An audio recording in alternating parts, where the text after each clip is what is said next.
Alright, hey everybody. Let's wait for people to filter in, and while that happens, I'm going to take a look at where they supposedly left off on the gradients.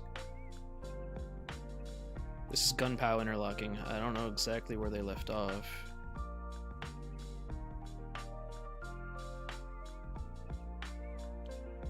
Point 1. That's not what the track charts say. Track charts say 0.5. Oh, wait a minute. 0.05. So they rounded up to 1 because we can't do 2 decimals. Durr. So this is milepost 70. No, we're between 79 and 80.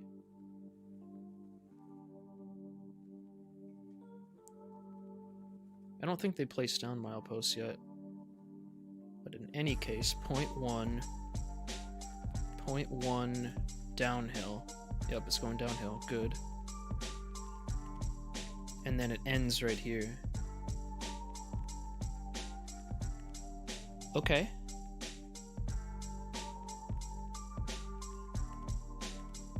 So I guess this is where we will be picking up momentarily.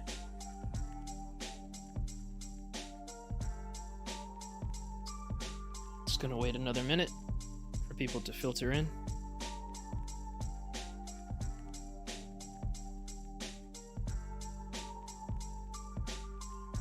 So if you guys saw my messages earlier on Facebook and Discord or whatever, I'm doing an hour, approximately an hour, of these gradient adjustments. I'm not going to be bothering with doing any testing on them right now. I'm just going to do them. And then I'm going to jump into something I've recently gotten into out of the desire to fix the signals that shipped with Baltimore to Washington. And that is signal scripting.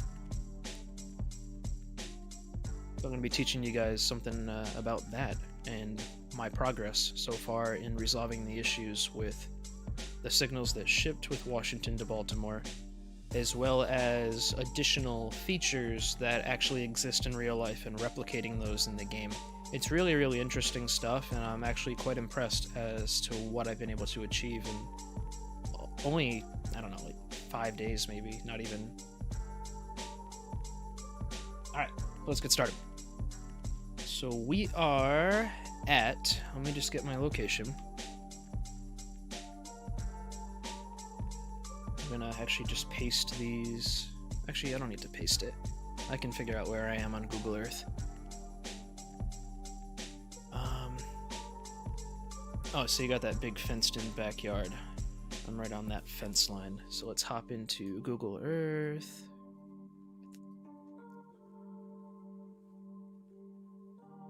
How's everybody doing today that's in chat? Haven't seen anybody chatting yet. Alright, so I am just past milepost 80. Okay, now let me refer to the charts. Okay, just past milepost 80. So we are still steadily going downhill at 0.5, 0.1.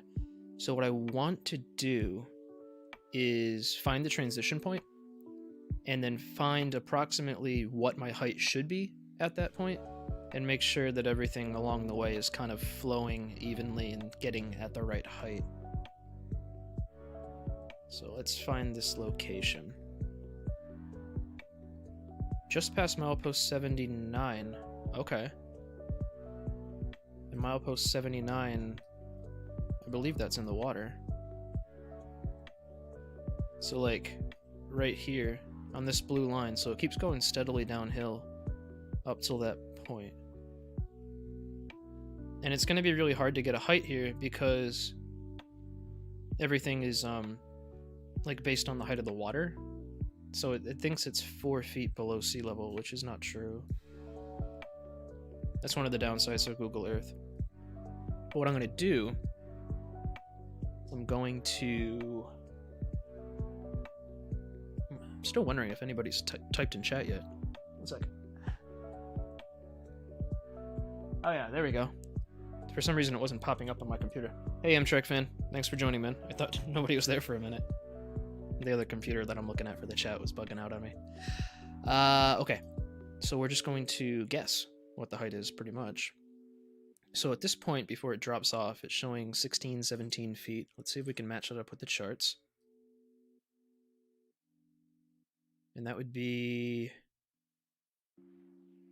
right about here, 16, 17 feet. Okay, so that would mean that this bottom line, here, I'll zoom in a bit. That would mean that this bottom line right here is 10, and that this is 20.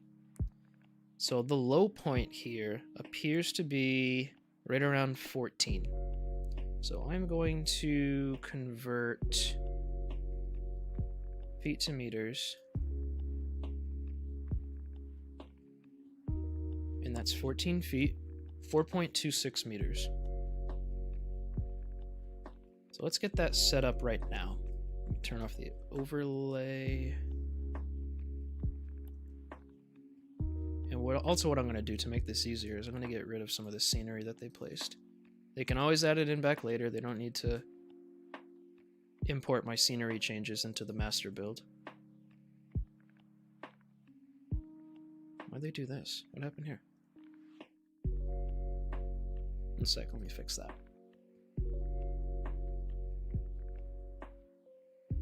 Wonder if that can be fixed. Yeah, there we go. Washington, Baltimore, 1.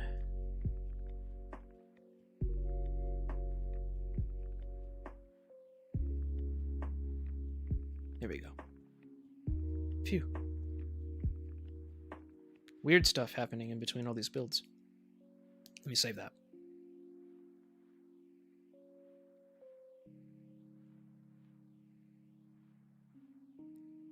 So what's everybody drinking today? I just made some chamomile tea, and I got some water here. Just relaxing on this chilly April day. It's like mid-40s, a little bit damp outside. It's not too exciting. Alright, so I gotta find that location where I need the height to be 14 feet. And it's gonna be... oh yeah, I can count the cat poles. And it was just past milepost 79, approximately. So, like, let's just say 2 cat poles past 79. So that would be 1, 2, 3, 4, 5, 6, 7, 8, 9, and then the 10th one is on the shore. So let's count 10 from the shore. 1, 2, 3, 4, 5, 6, 7, 8, 9, 10. Right here. Let's look around for any gradient adjustment points. It's kind of hard to see with all these little things around, but I don't see any gradient adjustment points, so I'm going to add one on both tracks. Okay, those are in place, and I will lower it to 4.26. Oops. 4.26.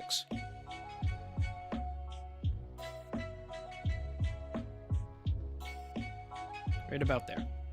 Cool.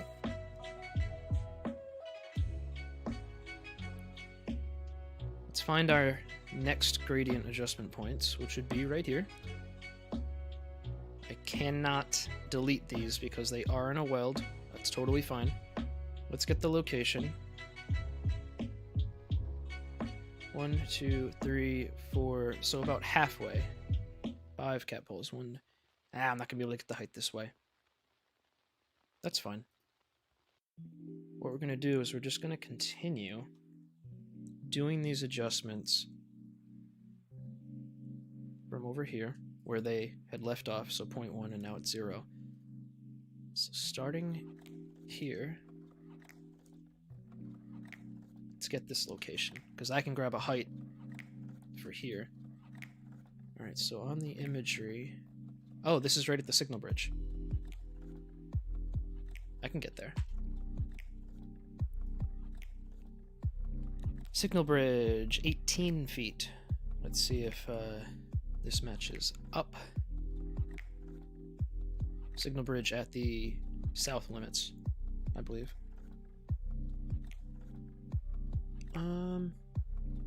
It looks closer to 19.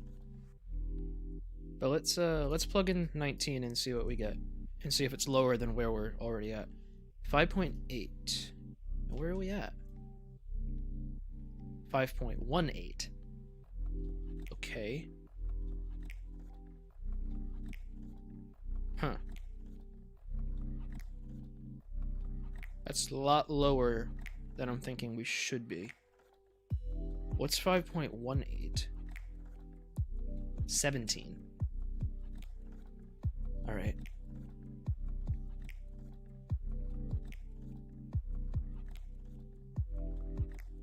Let's take a look at this height. 5.18. And then back here. Alright, so he did smooth this out.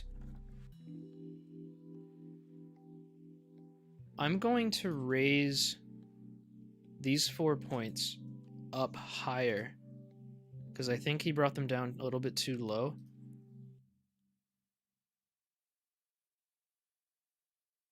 Let's see what numbers I get.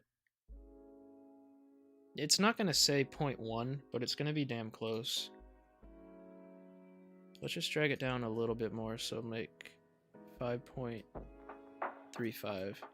Yeah, that still says 0.1, because it's rounding up. So if we can get it to the point where it rounds down, then we're like right at 0.05. So it's still at 0.1 at 5.43. I think 5.44 is our sweet spot. Yeah. Okay, let's stick with that. So that gives us a little bit more room to play with. Let's hop out of the tool and do a quick save.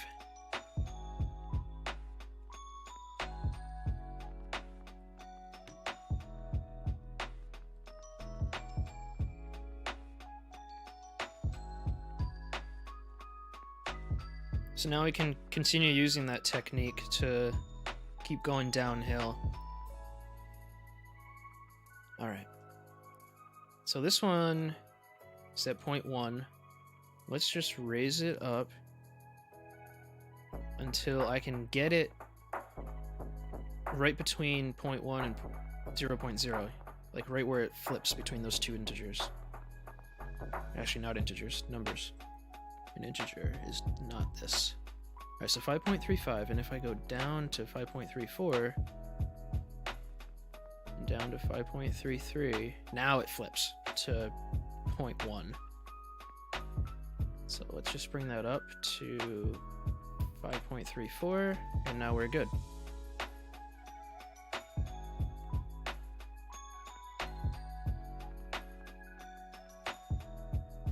Cool. I'm not going to join this to this track yet until we get everything set up.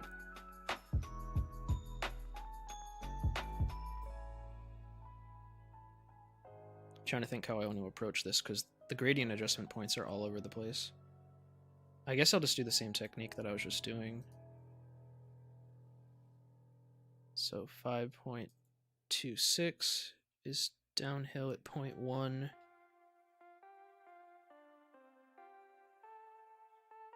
Keep bringing it up as high as we can. 0.1. 0.0. Okay. So 5.33.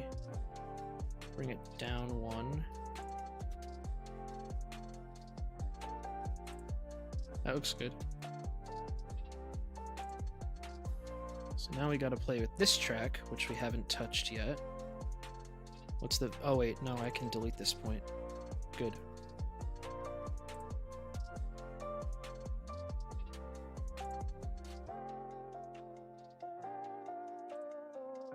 I want to get everything all together at one point, you know? Instead of having all these points spread out, I want to do like 1, 2, 3 in sequence, and I think I'm going to do that right here.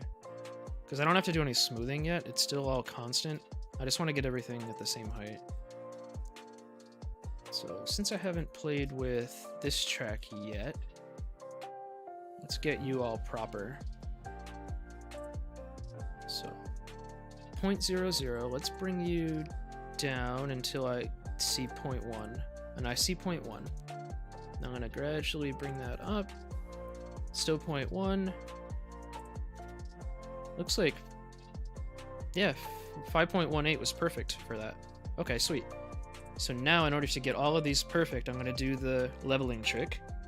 So 5.18 minus 0.5 is 4.68. Apply that value. Go back in.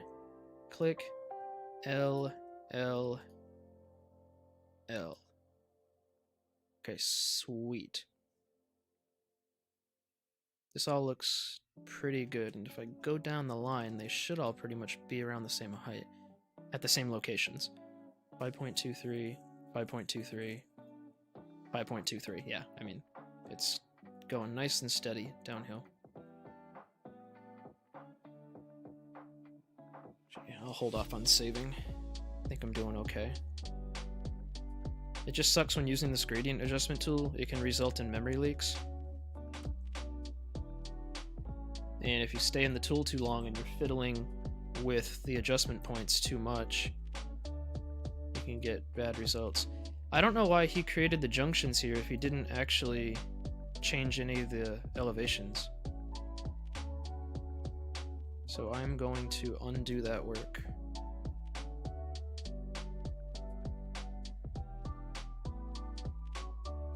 Sorry to whoever did this. I think it was Calvin. Sorry, buddy. It's got to come out.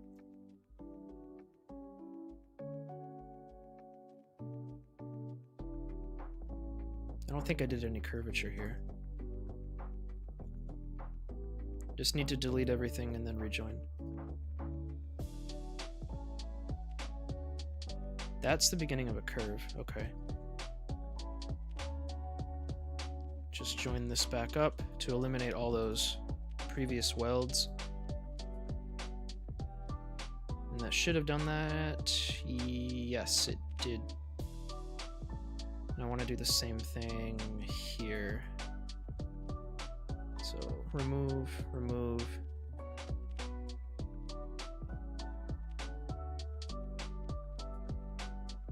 I got a feeling there's going to be a weld there anyway. Actually, can I get rid of this? And then we'll just have to have the weld there. That might work. I think that'll eliminate every weld up until that point, and it did. Do the same thing. Just double checking I was using the right track rule. And I am. Cool. So that looks better. The reason I had to do that was because whoever was working on this last, I guess, thought that they had done the gradients in this area and then they laid the switches for gunpowder, but they actually didn't do the gradients, or something got messed up when copying files over into the master copy, I don't know. But because there's so many additional weld points when you lay the interlockings and on all that, it like triples the work that you have to do in order to slope everything. That was one of the big lessons I learned by doing Washington to Baltimore.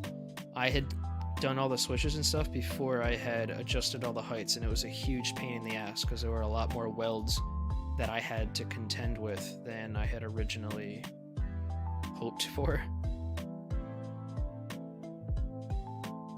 Alright, sweet. So we're just going to leave that right there as a little stub or whatever you want to call it. And continue going downhill. So we've got this weld point left to contend with, and that's it.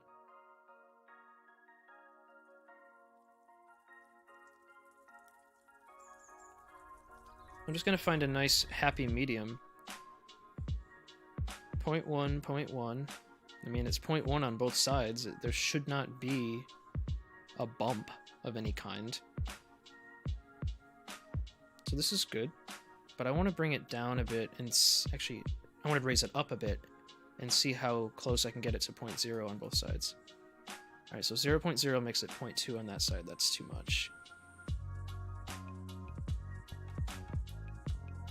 4.76 seems like a good value. I'm not going to run a train across it right now. 4.76.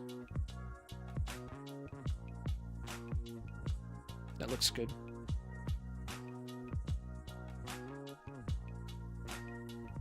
Now everything's nice. Cool. Now I don't know how close to 0.05 this actually is, because we don't have that level of precision in the editor. It's something I desperately want. But I think they do have that type of precision in the Trainsim World editor.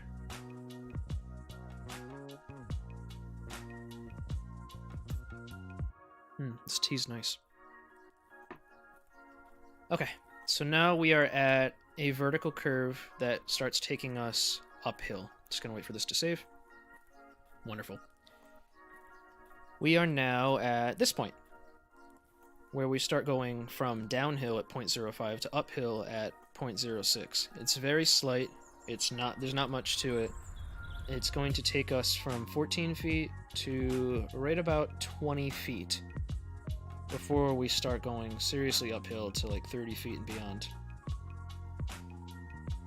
We already identified approximately where this transition takes place.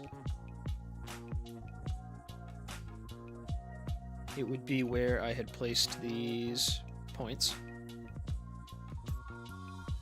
So now I'm going to call this the beginning of our vertical curve. And now this is a very, very small vertical curve.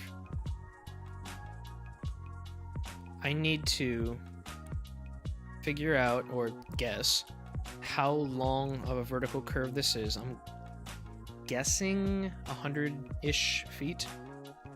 It's really not much. We're going to smooth it out nicely anyway. So 100 feet, let's just go 40 meters. So I'm going to measure from our start transition point. Go 40 meters down, it's not very far. And then I'm going to create my end transition, which are these 2 points. Now I need to raise these 2 points, so it's going uphill at 0.06, as close as I can get to that. So what are we starting at? Let's just figure out our starting value. 4.27. So you can see I'm already going up at 1%, by just that little adjustment, so way too much. We're talking about less than 1/10 of a percent. So let's start with 4.30. That's at 0.1%. Let's bring it down a little bit more. See, this is very, very, very, very small adjustment. 4.29 is 0.0. Alright, so because it rounds up, we're going to want to bring it to 4.3. Perfect. Now I need to smooth it. So in order to smooth it, we're going to use the smooth gradient tool.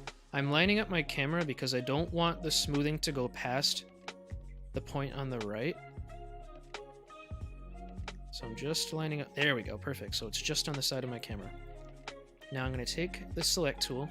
Oops. I need to remember where it starts though. So just before where the transition starts is where I'm going to select. Click and drag, and then go up to right there. Then I'm going to hit smooth gradient. Great. That should create a nice smooth transition from going downhill at 0.05 to uphill at 0.06. It's very, very, very subtle, but you might be able to see it. It's almost, you can't even see it. You need like a microscope or something. Okay, sweet. So now from here, we need to continue first by saving.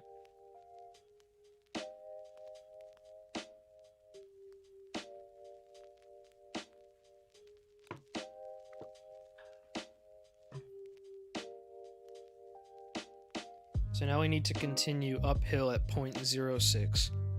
So just first, actually, let's find where this next transition point is, this next vertical curve. It is right here. And where is right here? If I scroll up, milepost 78.15 or something, I don't know. It's in the middle of that curve.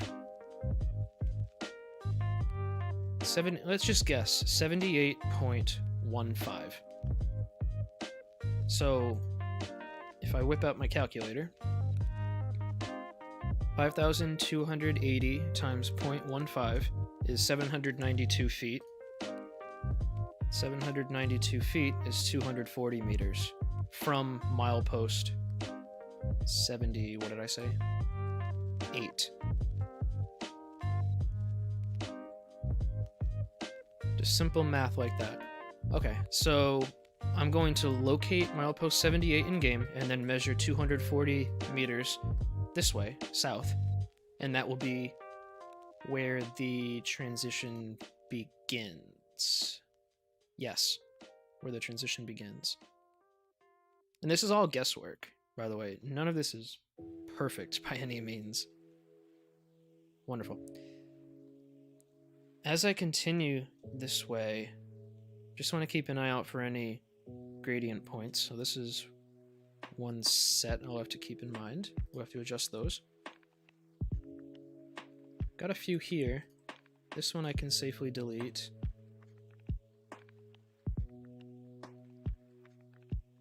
Okay. These two I can safely delete.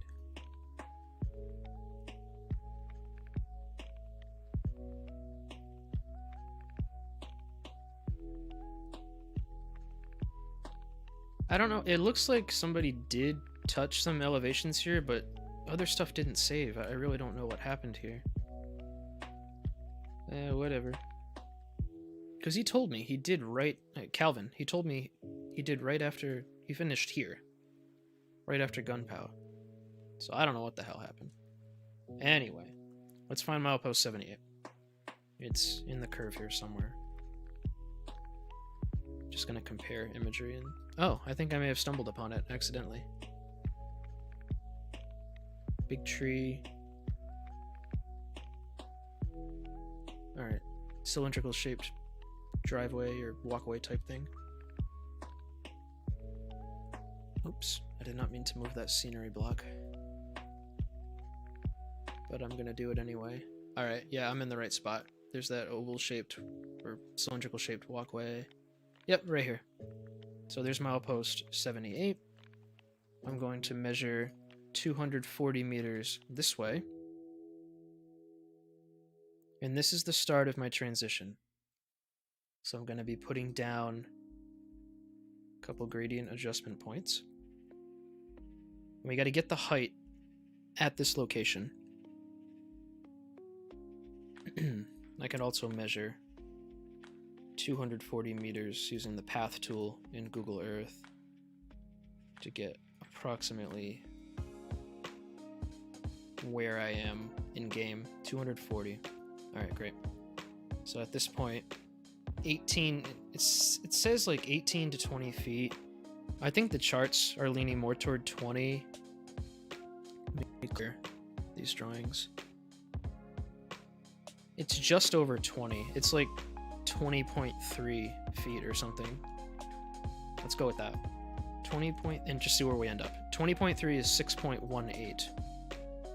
I'm going to drag these points up to 6.18, or down in this case. Ooh, we're going under the terrain. Okay. 6.18. Great. Let's snap this terrain down on the track. Get rid of the overlay.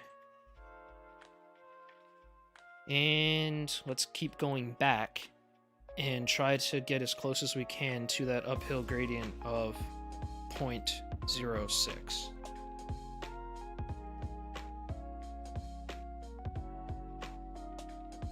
so it's 2 points here. Can get rid of that one. Let's just play with one of these for now. So right now this is showing is going uphill at 0.2%, which is too much. We need to raise this. Let's start by raising it to, I don't know, 5.6. Still going uphill at 0.1, which is good. Now I need to find the point where that number turns to 0.0%. 0.1 still. 0.1 still. Okay, so I still got a ways to go. Now it's at 0.0. So it's between 5.8 and 5.9. 5.88. 5.91. Oh, we're still good at 5.91. 5.93 looks like a good value. And what are we at the other side? 0.4. Oh, because I haven't adjusted this side yet. Need to go way uphill on this side. Start with 5.65. Too much. Way too much.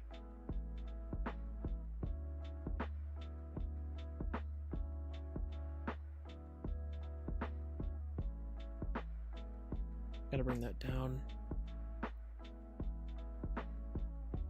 5.52. Ooh, that's not good. What are we down here? When we do the adjustment, I forget where we ended up at. Like what our end value. 4.3. Okay.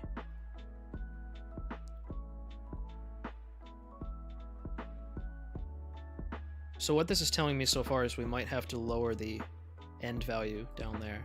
Like where the next transition happens. It may be going too high. Need to get this one correct first. Still at 0.2. Shit. Let's bring it to 5 even. 0.1. Okay. Let's find where it goes to 0. And then just go a little bit higher than that.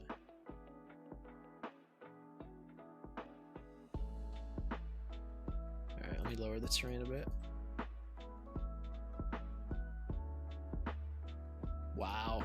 This is crazy. Alright, there we go. 4.4. Let's bring it up to 4.55. Nope, no, we're still good. We still got more breathing room. 4.65. There we go, that's good. Let's go with that for now. Yeah, so I'm gonna definitely have to lower this at the end here. Let's get this point correct, and then we can mess with the other one. So 5.93 is too high. Even that's way too high. Shit.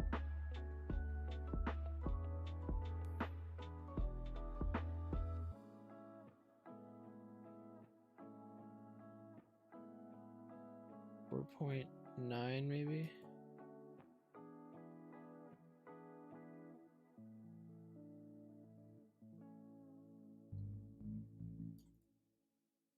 Yeah, let's go with 4.9. Which would mean I'm going to have to lower this one considerably. The track charts may be a little bit off. Google Earth was saying right around 19 feet. So if I do 19, 5.79, just try that.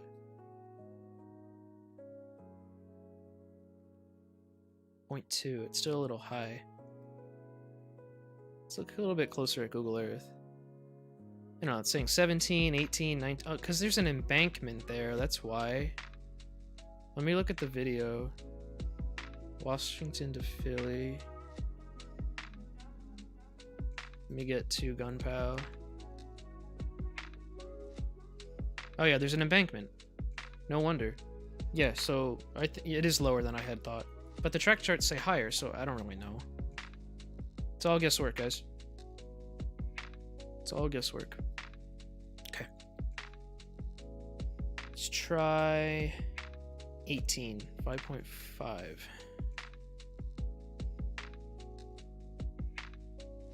That looks good. Alright, so let's flatten this to 5 even. Do our little snappy.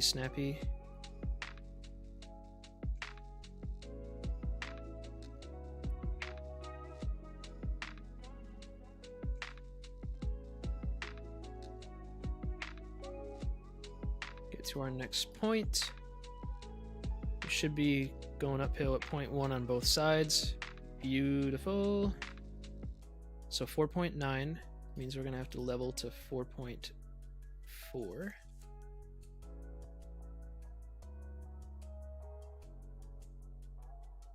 L, L, wonderful. And then right here, our point is 4.66, which would be 4.16. Wonderful.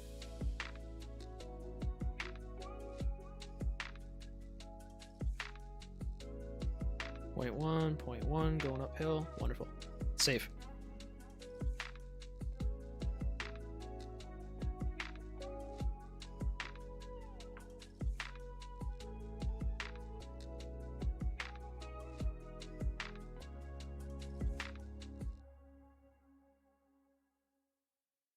Let's do this next transition.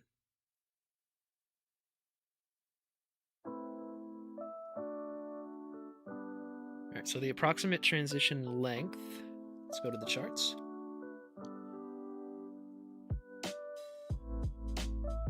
Well, if I did 40 meters for the last one, this looks literally 4 times that amount. So let's go with 160 meters.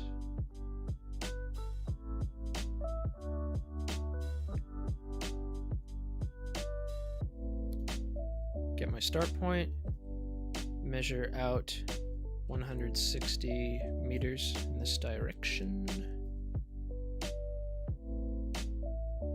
See, this one requires a longer transition because it's going much more uphill. You can see it kind of looks like a roller coaster. Alright, right here ought to be good. Okay, great. So the height after the transition appears to be like 22, but that may be a little exaggerated. If I measure it out in Google Earth, we can get an approximate height. So I did 160 meters from the start of the transition.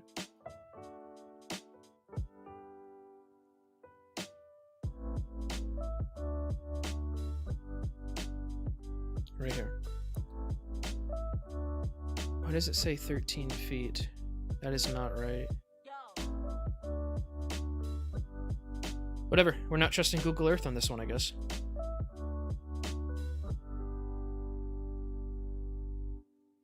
Just go with our gut. I'm gonna just say 21 feet to start out with. Or, yeah, 6.4, that seems too much.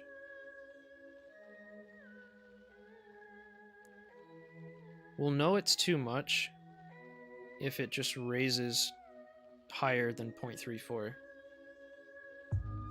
6.4. I bet it's going to be too much. 0.6. Yeah, it's too high. I mean, I'll go to 0.4. I'll go to where it says 0.4 on here. Going uphill at 0.4, that is. 6.1, let's look at that. There we go. 6.13 seems like a good value. Alright. So this doesn't continue for very long. The next transition is not far away. It's not even at the end of the curve, which is kind of crazy. Like at Milepost 77.9. Let's just pull out the calculator again. So, oh, that's 528 feet from Milepost 78, which would be another 160 meters. Okay, from the Milepost. So let's open up the overlay, find the Milepost, and just measure 160 meters from that, and that'll be our approximate start of the next transition. 160. So let's see if that looks right. Yeah, that's still in the curve. It's at the very tail end of the curve. Let me just see if the transition... The transition literally ends where the curve ends, which is cool. And it looks like the same transition, about another 160 meters. Let me just measure that out and see if that's right. If not, then I'll move this back a little bit. 60 meters. Maybe that transition's shorter, but it looks the same.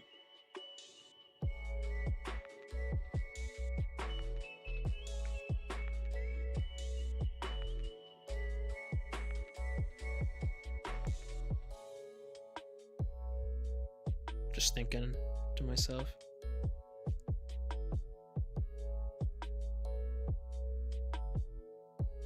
I'm actually going to make this transition shorter, more like not that long, but 120 maybe, 120 meters.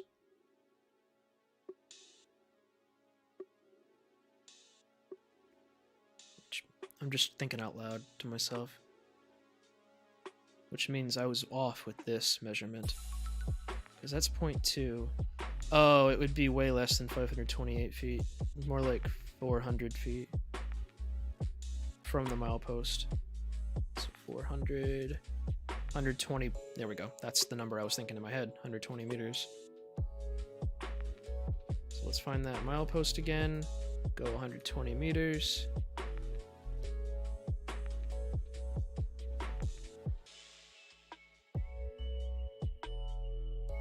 Alright, so this will be the start of our next transition. Right about here. Let me measure from this point to the curve. 95 meters. Alright, let me cut it back a little bit. Let's just start at this milepost. I mean, catenary pole. Blech. Mixing up words. Okay, so that'll be the start of the next transition. That's the end of the next transition. That might be a little iffy because the transition ending on a weld, but we'll make it work.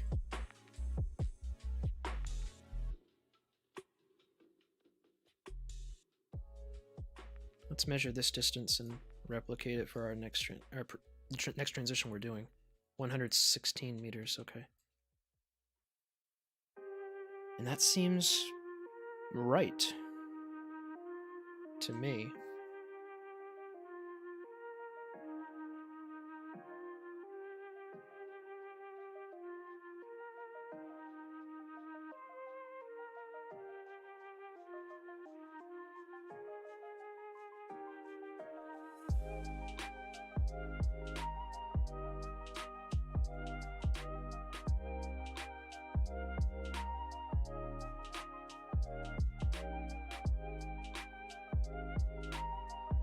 Might just have to adjust this a little bit. Let me just snap the track.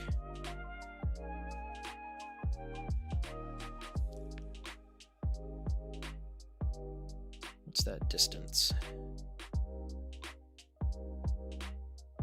160. Oh, yeah, we're gonna trim that back. About 120. So a little transitional end right about here instead. Get rid of that. Still going to adjust these points so that it's going uphill at 0.4, which it already is, which is nice. And then I'm going to continue going up at 0.4 until this point, which is where the next transition is.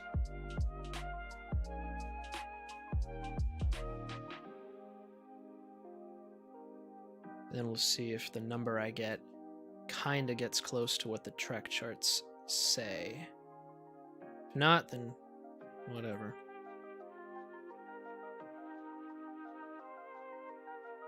Point 4. Okay. So at this transition point, 6.86. And I'm showing that at this point it should be 32 feet. Oof. No way. That's way off.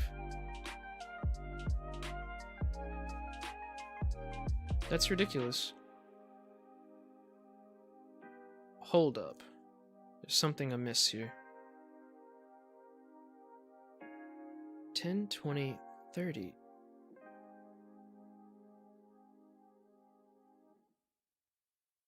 Alright, I'm a little bit confused. Let's start forward and work our way back.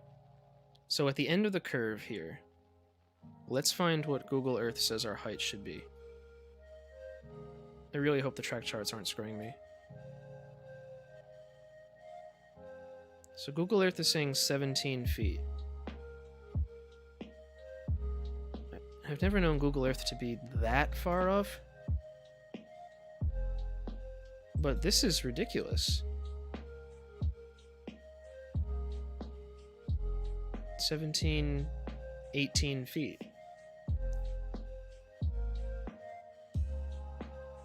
I don't know what's going on here. Now the charts are saying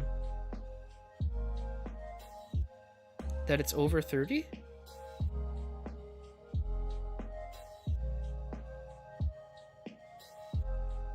That doesn't make any sense at all. Anybody else confused?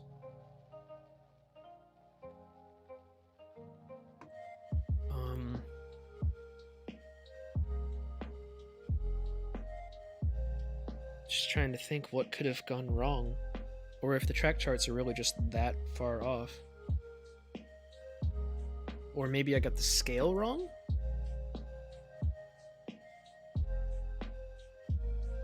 Let's just take some samplings of Google Earth and compare it to the chart. And maybe we got the sampling wrong.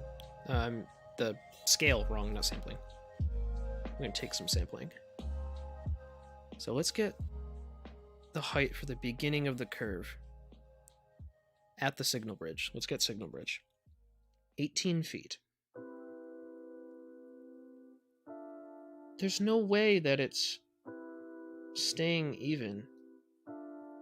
Maybe this is what Calvin was doing. Maybe this is why it looked like he didn't do anything, but he actually did. The charts must just be royally fucked. Oh, Calvin, I wish you told me. Because I'm seeing it as flat. Let's look at the cab ride.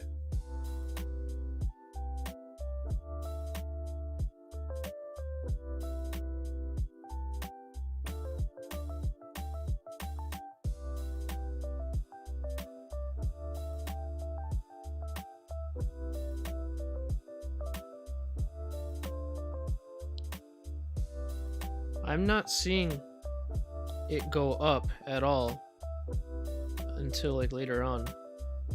It obviously starts going uphill a little bit there. Like at the bridge, I should see a much higher height. Like right down here. 28. Yeah, so it starts to go uphill there. Oh my god. Unreal.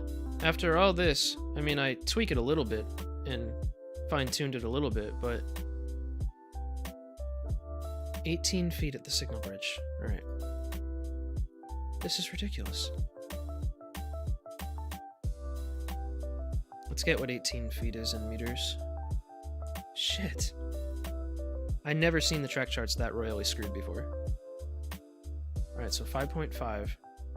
That's what I'm going to set this all to. I'm going to level this to 5. Wow. That was bad, guys. Like, that's really bad.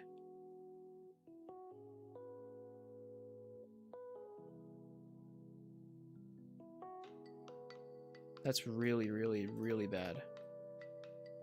And I wish Calvin would have told me something. And if he did, I am so sorry for not listening. Alright, let's get rid of that adjustment point. We're not doing any of these transitions anymore. Like, this is staying at 18 feet. Alright, let's see what this is right here. 4.9.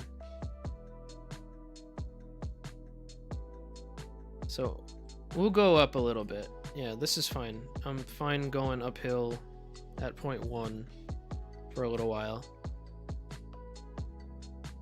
From there all the way to the next point. Just going uphill at point 1. Fine. I'll take it because I can't get any more precision out of these charts. They just failed me today. Shit. That's bad. That's really bad. Look at that. It says that at this point, at the end of the curve, we should already be at, I don't know, I think that scale is 30 feet.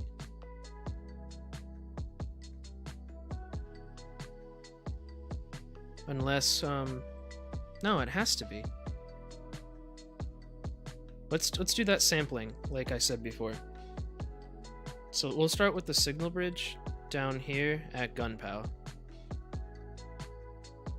In Google Earth, that is. So the Gunpow signal bridge. Where are you? Right here. 19 feet. Alright. So that's where I got that this line right here, this horizontal line, was 20 feet. Alright. And then at the end of... Not at the end of... at Milepost 78, it's showing to be like 25 feet? No. It never ever did that. Let's go to the signal bridge right here at the Gunpowder River. That's showing to be 18 feet. So the screwy part is right here. This does not exist. It just doesn't exist at all. So this was a massive failure of the documentation. And now I understand why Calvin did what he did. Again, very sorry, Calvin, if you communicated this to me and I didn't get the message. Let's try to get a little bit further. And then I'll start talking about some signal stuff. This is new to me, signal scripting. Trying to fix the Washington to Baltimore signals and add all the additional functionality with like block points and all that kind of stuff. It's really cool. Hopefully we get more people to watch that one, because it's going to be really interesting. Alright, we're going to ignore the documentation for the time being. We're going to go back to the end of this curve, where we are at 18 feet, same place we were at the end of the bridge over there. And I'm going to just... Yeah, we're definitely going uphill now. But it's leveling off.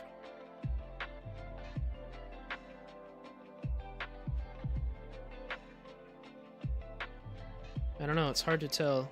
It goes up steadily, but then it kind of levels off. And then maintains 20 feet.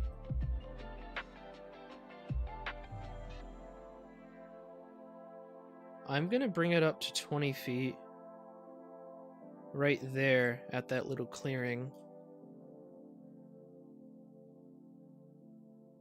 Okay, let me do that. Let me get 20 feet in meters. This is extreme guesswork. 6.09.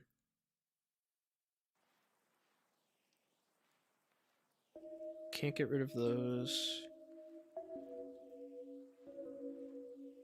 Alright, let's find this clearing.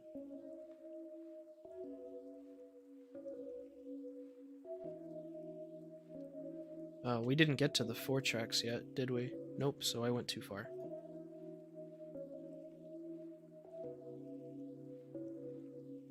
I went way too far. Alright, here we go. Here's our little clearing. So let's look around. Oh, it's just after that little curve. Okay. So we're going to go up to 20 feet here, which is 6.1 meters.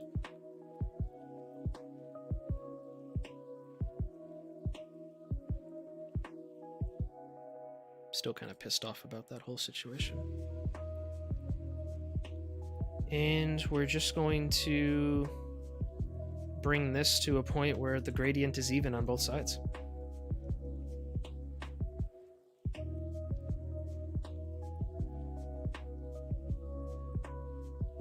.88.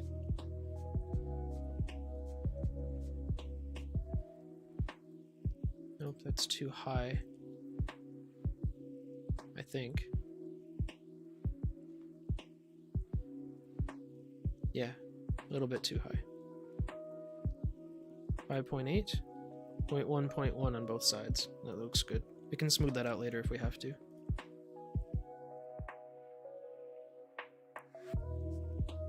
Okay. So now we're good up to that little clearing right here. Save, and then find what it does after. Hey, Turning Krat, what's going on, man?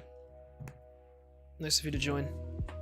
Don't have that many viewers today. A little disappointing, but the way this turned out was even more disappointing. I don't know if you were here, but the track charts just completely failed me. And it explains my confusion at where Calvin left off. But we came full circle, and now we're overcoming it. All right, so from this clearing, I'm gonna maintain. Actually, no, not maintain. We might be going up at a higher rate now.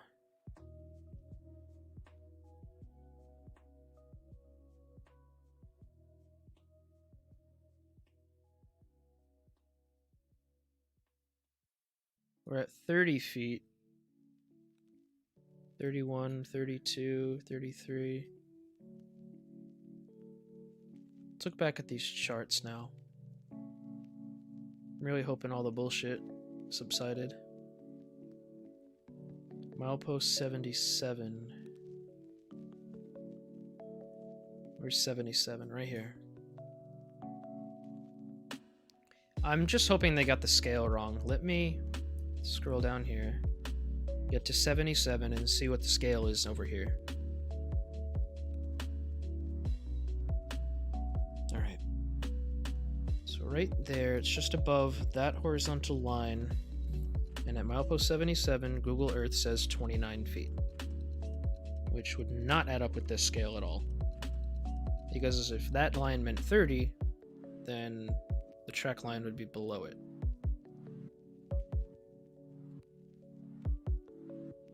And I don't think they do increments of like 5 or anything for these gradient lines, so this is fucked.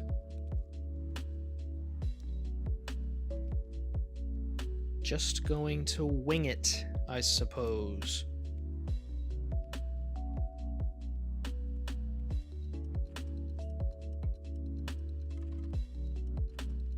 Let's look at the video and see if I can notice anything.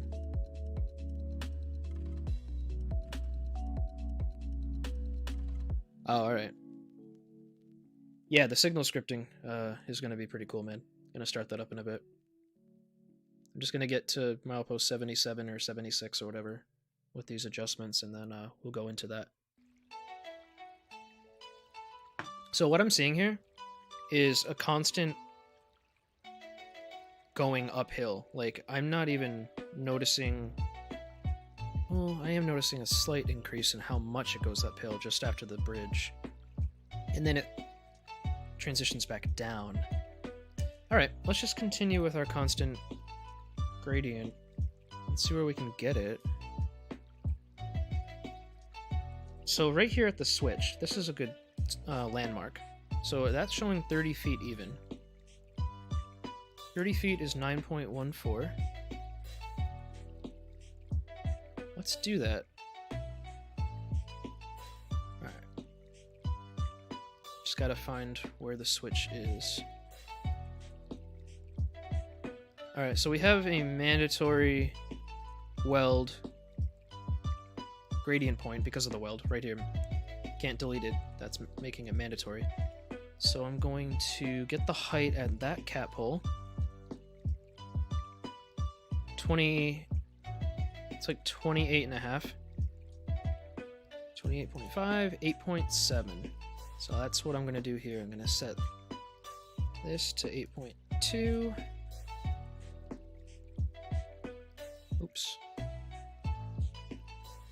Great. So now that's going uphill at 0.3, which makes sense because I did notice that it was increasing at a higher rate.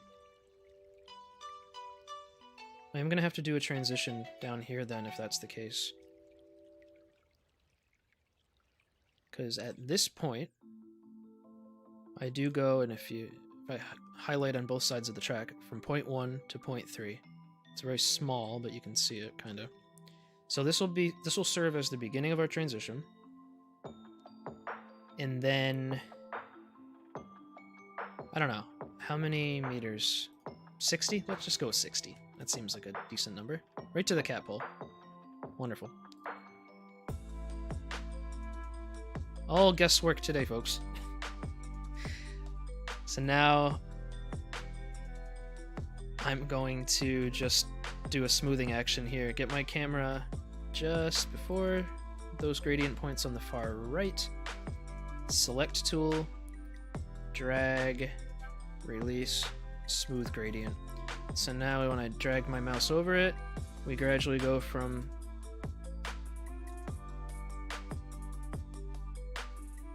for some reason like a 0.4 got mixed in there, but that's okay. It's just probably an erroneous number getting thrown. I'm sure it rides smooth. And if not, it's easy to re-smooth it.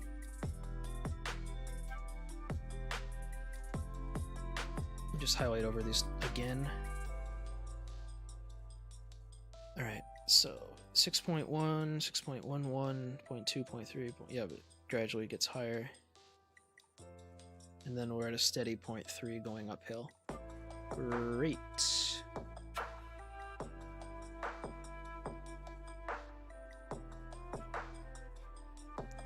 So now we're at 28.5 feet right here.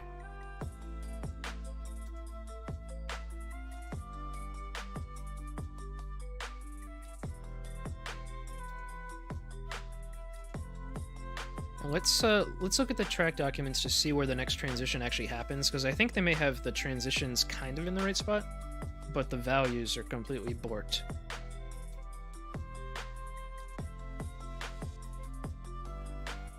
So I just... wait a minute, no. Milepost 77. It's right here. It's showing a transition just before the milepost. And I am just before the milepost. But it's showing it going up more, which is what I kind of did see in the video. I do kind of see it slope up a little bit more. But then I start seeing it level off, which I think was represented in the charts.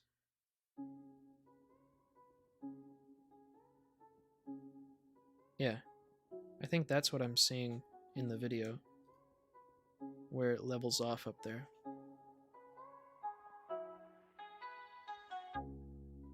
I might just continue at this rate, 0.3, because I do see 0.3 there, all the way until this transition point, and then we'll get to the signal stuff.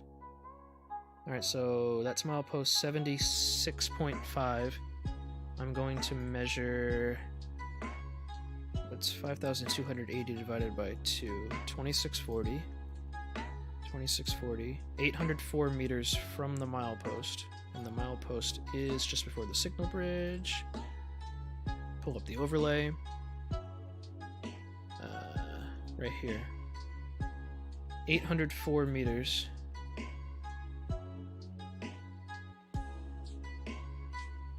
Alright, this will be our next transition.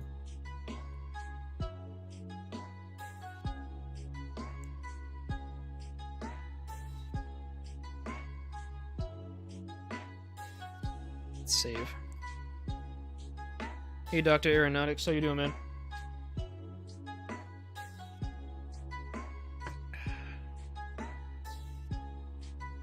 Almost done with my tea. Now I am done with my tea. Nice. Have something a little stronger in a bit. Okay. So let's get the height at this location. So that cat pole's lined up with that road. 1.5 cat poles from that. Cat pole road, 1.5 from that. Okay. 38 feet. And then I'm seeing a leveling. Yep. 38 feet. Let's get that. 11.5 meters. So I'm going to level the track right here to 11.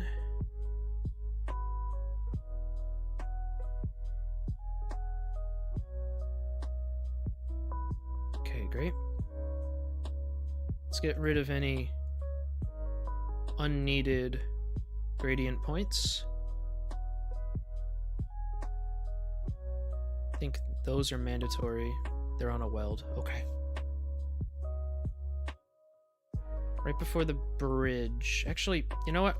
Screw it. I'm just going to keep my constant going uphill at 0.3 or whatever if I can get away with it. Let's see what that entails.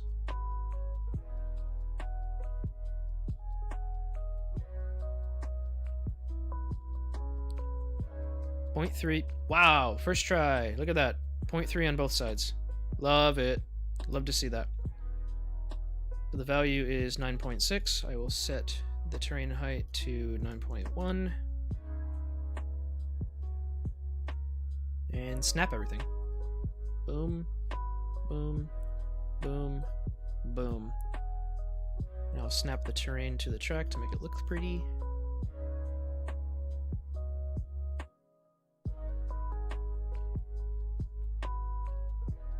And that brings us to our next transition, which is where I'm going to leave off on this stream.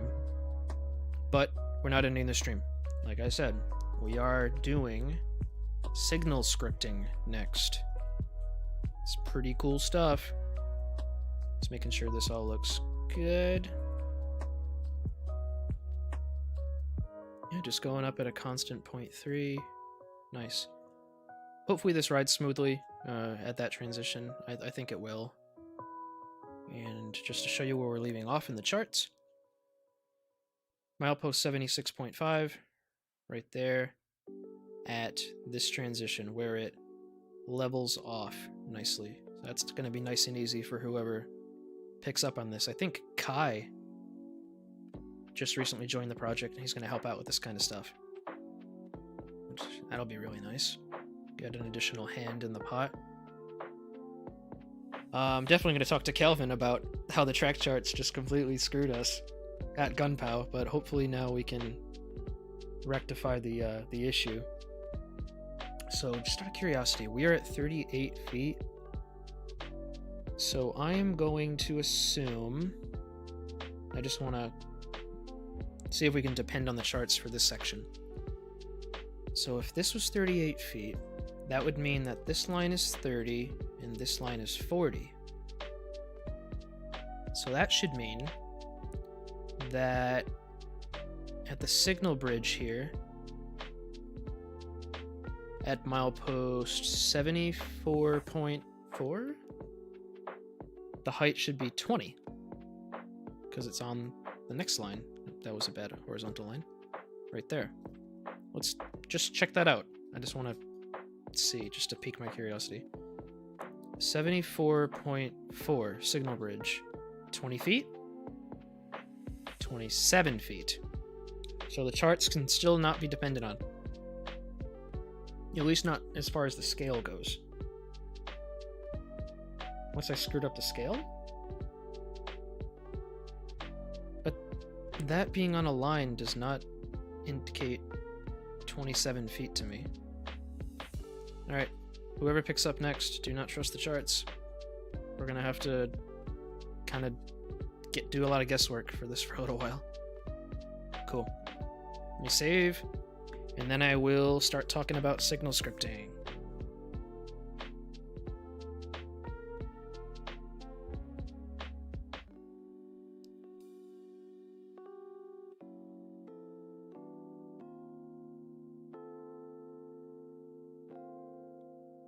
All right, sick.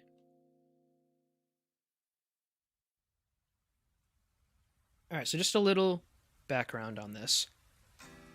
I reached out to Dovetail Games recently and said, hey, could I get the source signal script for Washington to Baltimore? I'd like to fix up the script if I can.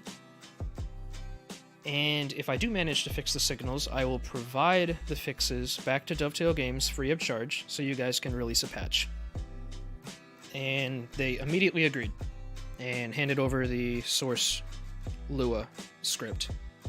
I started digging into the script to figure out how it works and how the signals interact with the core code and all that kind of stuff. It is fascinating, and it is extremely involved. It's really, really freaking cool, guys. I can't distribute the script, but I am going to show my modified script and how a lot of it works. So, for those of you who do not know, I'd like you guys to kind of be interactive with this part of the stream if you can, especially if you know stuff about signaling and you want to ask questions and shit like that. The way signaling works on the corridor is as follows. Should I type this out or should I just speak? Let me type this out. This might be a little bit different. Oh, one sec. I need to add something to my stream settings because I forgot to do this. The automatic scene switcher or advanced scene switcher. I forgot to add executable. One sec. Executable Notepad++. Because I need it to automatically transition to my Notepad++ window. Is running. Switch to the Notepad++ scene with the fade transition only if focused. Okay. So I'm just going to see if it automatically switches scenes. It did. Okay, good. I'm just looking at the stream right now. Okay, good. It worked. Wonderful. So now I'm going to open up just a new blank file. Let me zoom in a little bit. Okay. See if that looks good. Yeah, that looks nice. Okay, so you have 5 types of signals on the Northeast Corridor. I mean, at the basic level. So you have your home signals. Now, home signals are your interlocking signals. They have signal logic that controls how you move through the interlocking. For instance, if you're lined to go through a 30-mile-per-hour crossover, the computers at the interlocking know to set that signal to medium clear, if indeed the route ahead beyond the interlocking is clear. Signal logic for switching tracks. And the aspect displayed is based both upon the speed at which you're switching, if you're switching at all, and the block conditions ahead. So it's a combination of both. The interlocking signal has to communicate with what's beyond and what it's going to have the train do, switching at 30 miles an hour, 45 miles an hour, etc. And that's what ends up determining which signal is displayed at the interlocking. All right? For instance, if the route ahead is clear, and switching at 45 miles an hour, the interlocking displays limited clear. Route ahead, the next signal is a stop signal. And regardless of the speed you're switching, medium approach. That's all stuff that's hard-coded pretty much into the script, and I'll show you that in a little bit. So those are your home signals. The other piece to it that are still wayside signals, mind you, distance signals. These are the signals that come immediately before an interlocking. And their role is to instruct you how to approach that interlocking. So if you're just going straight through the interlocking and not switching tracks at all, the interlocking home signal will tell the distance signal that and display the aspect accordingly. So if your route ahead for several blocks is clear, there's no obstructions, no track switching, no nothing, the interlocking home signal will display clear, and then it will send that message back to the distance signal, and the distance signal will also display clear. So that's how that works. And that's how you start developing your signal progressions. So like home equals clear, distant equals clear. Let's say the home signal is limited clear, which means you have to be going no more than 45 miles an hour by the time you reach the interlocking, because you're going to be switching tracks. The home signal communicates, hey, I'm limited clear, you got to be going 45 when you reach me. The distance signal will be like, all right, cool, and I'll display approach limited. So when you pass the distance signal displaying approach limited, cab signals drop, you have to immediately start slowing down to 45, and then by the time you reach the interlocking, you'll be going 45, and then you can go through the interlocking at 45. So that's how that progression works. Those are your distance signals. So now we know about the interlocking signals and the distance signals that come before the interlocking. What about the signals where there are no interlockings ahead? Those are your automatic block signals. These are also wayside signals.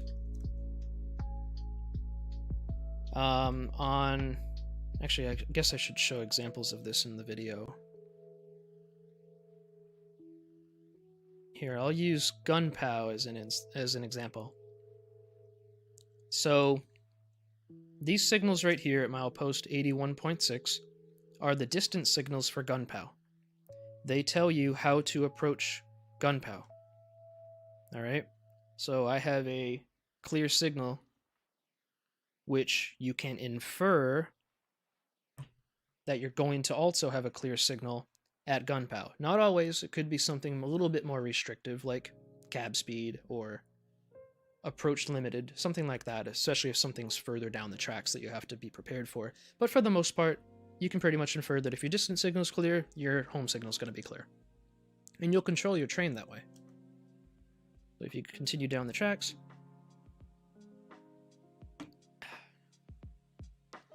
here are the home signals.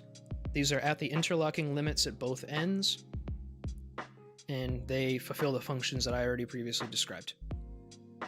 So there you go. Now your automatic block signals are like this. Actually, is that an automatic block signal? No, that is not. That is also a distance signal. That is a distance signal for these switches right here. These are also home signals. You can see they look a little bit different, like the bottom head doesn't have the diagonal thing to display amber. Actually, it doesn't look like it does. It might. Actually, it might. Just looks a little off. But anyway, home signal. Controls movements through these switches, and depending on how the switches are aligned and the conditions further down, it'll display an aspect. Whether that be clear, medium approach, whatever. You can also see on this side, these are the home signals on the opposite side, going in the other direction. Alright. Now this is interesting. You have two interlockings back to back here. If you just go down a little bit more, now we've got another interlocking. These are all home signals as well. I'm trying to get to a point where we see automatic block signals, the ones I'm trying to describe next. I don't even think those are automatic block signals. Nope, those are distance signals again. Tons of interlockings back to back. Holy crap.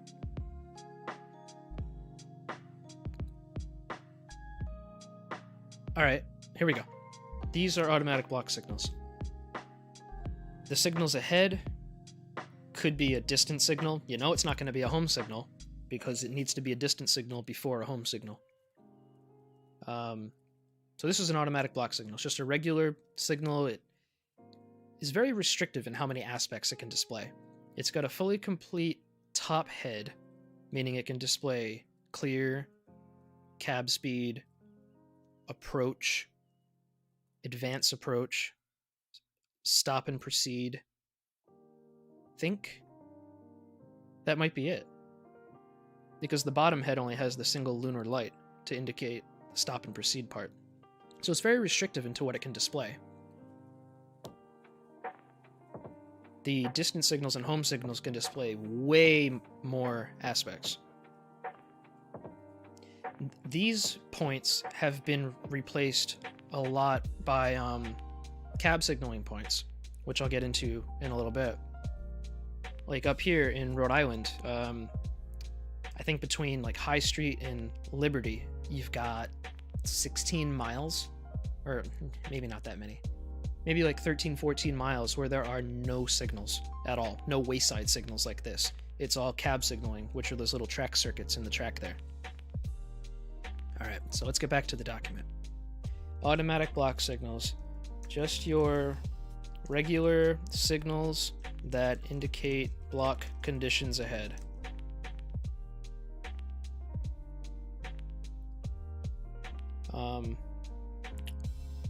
Can display a small number of aspects, such as clear, cab speed, approach, advance approach, and stop and proceed. They're not very exciting. Any questions, just put them in the chat and I'll answer them. Okay. So, 3 down, 2 to go. Now we're getting into the more complex ones as far as how to explain them. So, first we have... I don't know what to call them, so I just call them block points without wayside signals. So these are areas where it's a division of 2 signal blocks. So on one side of the block point, you have one signal block. On the other side of the block point, you have another signal block. They're both signal blocks, and they behave the same way as if you had passed an automatic block signal, except there's no wayside signal present at all. So I'm going to bring one of those up now. I think right here is one of them. Yes, coming up in the video. So see that little hut right there? That's a signal relay hut. There are fiber optic cables trenched in the ground that connect the whole signal network together. And at these block points, and this happens at interlockings too, and at automatic block signal points, they all have relay huts. The fiber optic signal cables come up in to the hut and plug into computers. And the computers process the pulse codes in the rails and communicate with the other signals in the network to determine what your cab signals should be when you pass this point. It does a whole bunch of really cool stuff. But you'll notice there's no wayside signal here. So the engineer is going by, passes this point, and the only thing that will ever change when passing this point are your cab signals. Because, and I'll get a little technical here, you might see that little track circuit right there. It's like 2 plates with wires connecting them, and then at each side you have wires connecting to the rails. This is called an impedance bond, and what it's doing is it is impeding signal current. So signal current is being passed through the rails and gets picked up by the wheels of the train and goes into the cab signal system, and that's how you get your cab signal in the cab. It's electrical pulses that go through the rails. Well, at these wherever these impedance bonds are placed, signal current on both sides cannot pass. So those huts, let's say your cab signal is supposed to be approach medium on this side, but they were clear on this side. The signal current will be different on both sides, and the impedance bond prevents that signal current from spilling into the signal blocks. So that electrical separation of signal current is what creates your signal blocks. Without impedance bonds, you don't have signal blocks. You would have to have some kind of like insulated joint or something preventing continuity on both sides of the block. So that's how signal current flows through the rails, and the impedance bonds prevent it from spilling on both sides. So the only thing that updates when you pass this point, potentially, are your cab signals, if block conditions and this block are different compared to the one you just came from. Alright, I know it's a little confusing. Alright, so they are same as any signaled point. Actually, same as an automatic block signal, except with no wayside signal present. May update cab signals when passed over. Alright. So, one thing I need to point out is where these are placed and why you place them in certain places. So let's take all these interlockings, for instance. There's pretty much always one wedged between a distance signal and a home signal. So let's find... That was the home signal. That's the distance signal. Let's pick a better example. Oh yeah, let's go back to Gunpow. So these were our distance signals. And then somewhere in between the distance signal and the home signal is going to be one of these block points. So the area between a distance signal and the home signal is not just one block. It's 2 blocks. 2 signal blocks. And there's our hut right there. See that little bad boy off to the right? There's your little signal hut. And if you look in the track, there are your track circuits, your impedance bonds. So what's cool about these and the functionality they serve between distance signals and home signals is, let's say the home signal was a stop signal. Your distance signal would display approach, because that's the progression from approach to stop. If you didn't have a block point here, in between, your cab signals would stay at approach all the way until you reached the interlocking limits, and you'd have to see that stop signal and know to stop.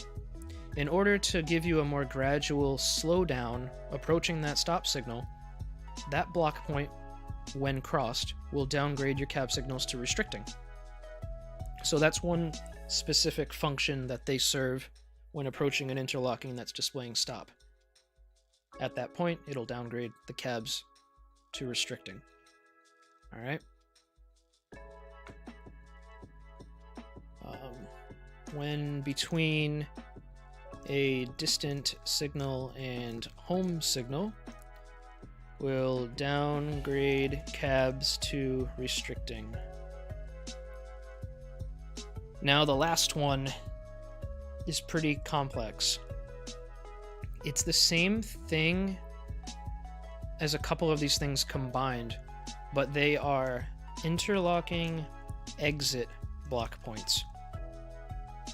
And they also do not have wayside signals. So, when you leave an interlocking... Oops, I didn't mean to go back in game. When you leave an interlocking... Here, I will just use this one as an example. Excuse me. Just gotta drink a little bit of water. Okay. When you leave an interlocking... This is the interlocking limits, the north limits are Gunpow. You'll notice that there are a set of impedance bonds Every signal needs a set of impedance bonds. So when you... Oh, and let me just say, impedance bonds separate signal blocks, like I mentioned before. So when you exit an interlocking, even though there's no signal here to see, you are still crossing from one signal block into another. Therefore, your cab signals can update. So this is just like a block point, except that the signal conditions ahead affect what the home signal will display at that interlocking. So if you remember what I said at the very beginning with home signals, the aspect displayed on the home signal is based on two things: the speed at which you're going to go through the interlocking, whether you're not switching at all or switching at 45 miles an hour or whatever. It's based on that, and it's based on the block conditions beyond the interlocking. So here's a wild example. Let's say, I don't know, a couple blocks up, there's a train. Actually, not a couple blocks up, one block up. Let's say just past this signal, there's a train stopped. It's fully past this signal, but somewhere in that curve or whatever, the train is stopped. And you're approaching behind it on the same track. This signal, as a result of that track block being occupied, will be stop and proceed. And this signal block over the bridge will be approach. Even though you don't see an approach signal, this block will have your cab signals at approach. Oh, actually, no, I'm sorry, not approach. Restricting. This signal block between the end of the interlocking and this signal down here will have your cabs at restricting. Sorry about that. And your signal here will be approach. So wayside signals communicate directly with other wayside signals. Alright? So that stop and proceed signal, all the way down here at the end, communicates back to the home signal here. It doesn't really talk to this point. It communicates with the end. So stop and proceed, approach. Here's where your cab signals get downgraded from approach to restricting as you approach that stop signal at the end of the bridge. Make sense? All right. So it's kind of the same thing as a block point, but it sends messages about the status of this upcoming block to the interlocking home signal, which is right here. All right. So now that that explanation is out of the way, let's get into the actual implementation in game. Sorry, I know that was a bit much, but I felt the need to explain it. So let me get this scenario started. What changes did I make? I don't think I did make any changes. All right. Go away, all these messages. I used those as like debug messages. So in the script, you can debug things and send messages to the console and figure out issues with your script. All right. So I've set up a basic little route. One interlocking here. These are the home signals. They govern the movements through the interlocking. I've got a 30 mile an hour switch right here, a 45 mile an hour switch right here, and a 80 mile an hour switch right here. Here's the other end of the interlocking. You can see the interlocking exit signals right here. And you can see the direction that they're controlling movements through. So it's telling the train... Oh, train's going by. Excuse me. It's telling the train train's cab signals rather, what the block conditions of this signal block are when you cross this point. Got some block signals here. I know they're very close to the interlocking, but these are just meant to be automatic block signals. And for trains coming toward the interlocking the other way, this would be that block point between the distant signal and the home signal. Didn't really finish down there, though. This area is more complete. So I got 2 trains here. These are distant signals telling you how to approach the interlocking ahead. These are just automatic block signals that go further down. And wedged in between the distant signal and the home signal is the block point. So I have it set up in both directions. If for some reason the block conditions are different on this side as you approach the interlocking, like if it's a stop down here, it'll downgrade the cabs to restricting, and I'll show you that in a bit. Yeah. So like I said, 80 miles an hour, that's the way the switch is lined right now for the train on this track. So this train will go this way, reach the interlocking, and then switch over to this track at 80 miles per hour. And then the cab signals will pick up to clear after leaving the interlocking. That's one critical feature about these interlocking exit signals. When you switch tracks, your cab signals are more restrictive than clear. So when you leave the interlocking, if block conditions are improved, upgrade the cab signals.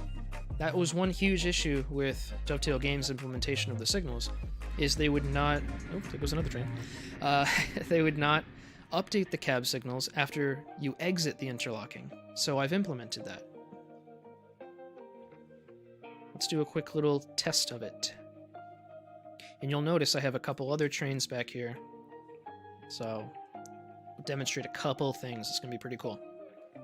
So one thing that was broken in Washington to Baltimore is your distance signal for a home signal displaying cab speed would not display cab speed. It would just show clear.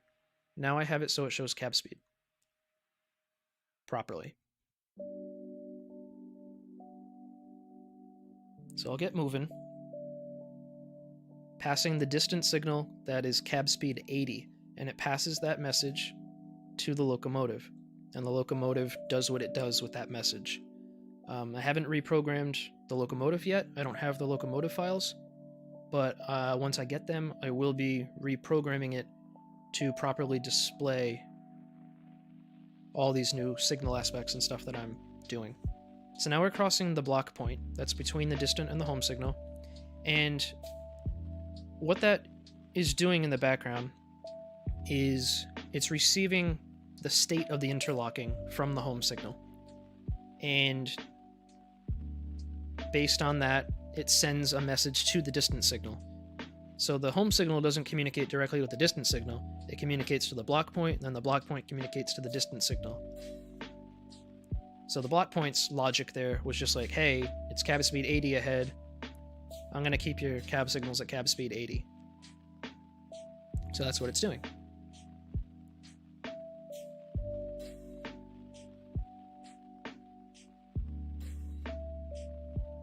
Then we switch tracks at 80 miles an hour or whatever, and then we cross the interlocking exit block point.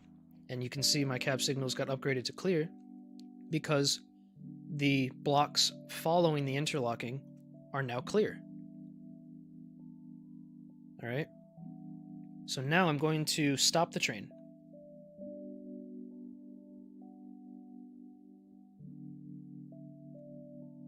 You may have seen a lot of these messages up here. Those are some debug messages I made for when a train hits the beginning of a signal and clears the signal.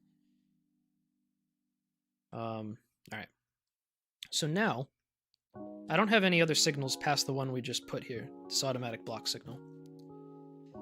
So our train is occupying this block ahead of this signal, hence why it is displaying stop and proceed. All right.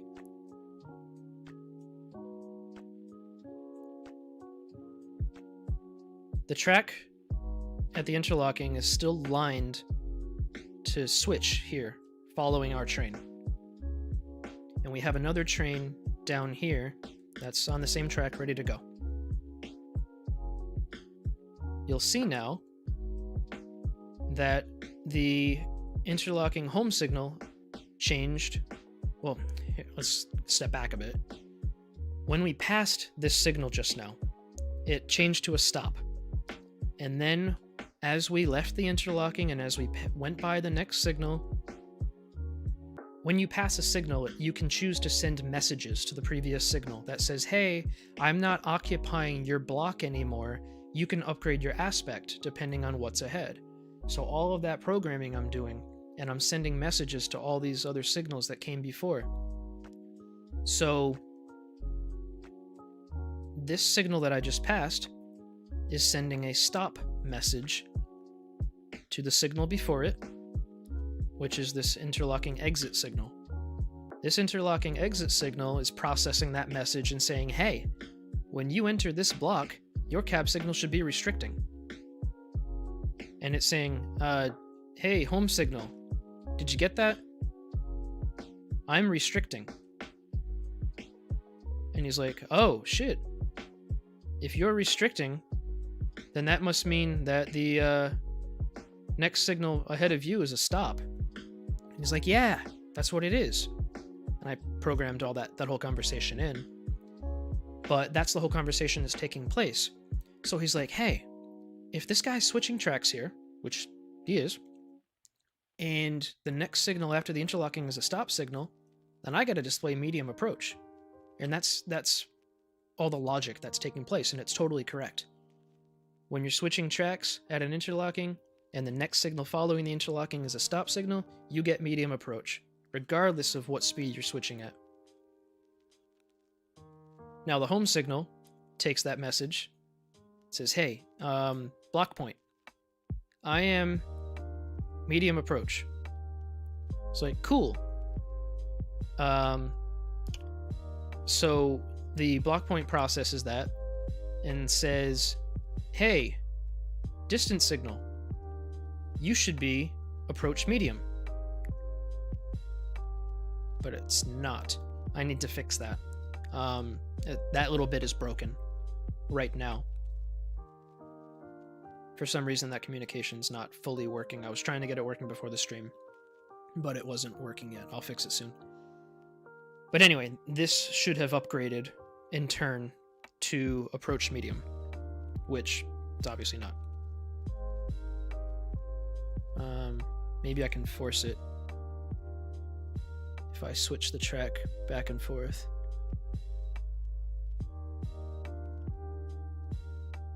Medium approach.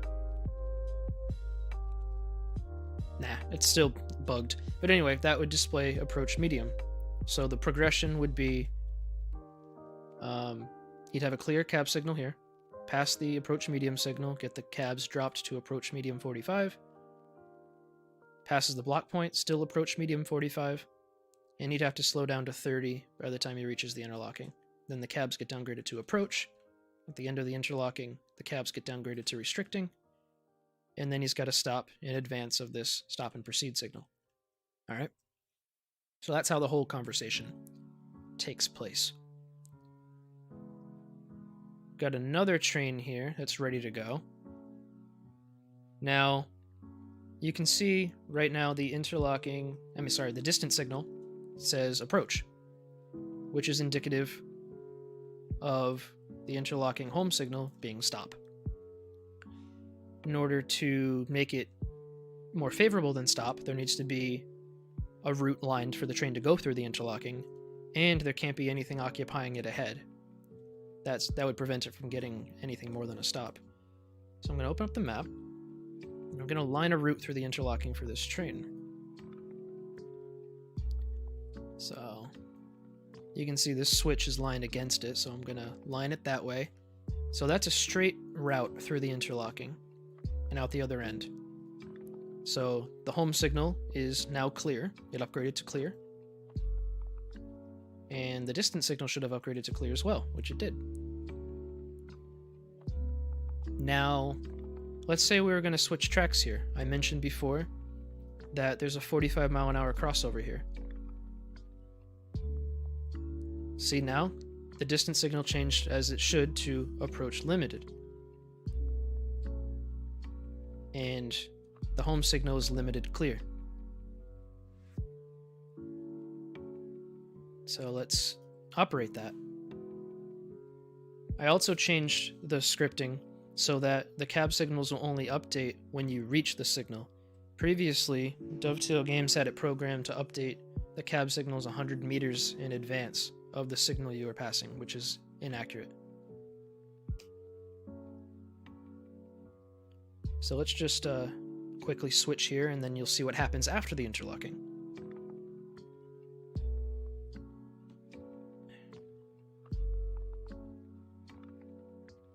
Alright, so I shouldn't be going any more than 45.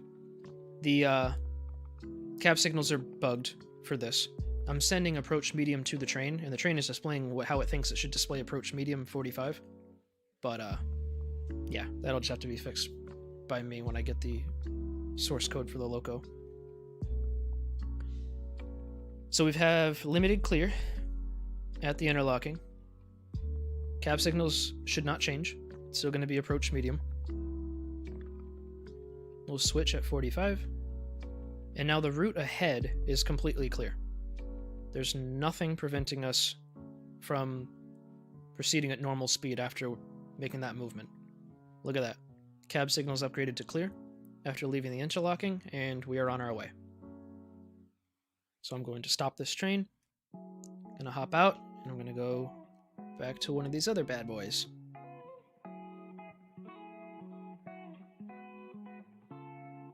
So,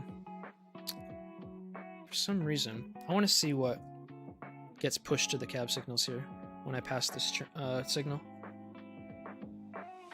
Because it's indicating stop and proceed, but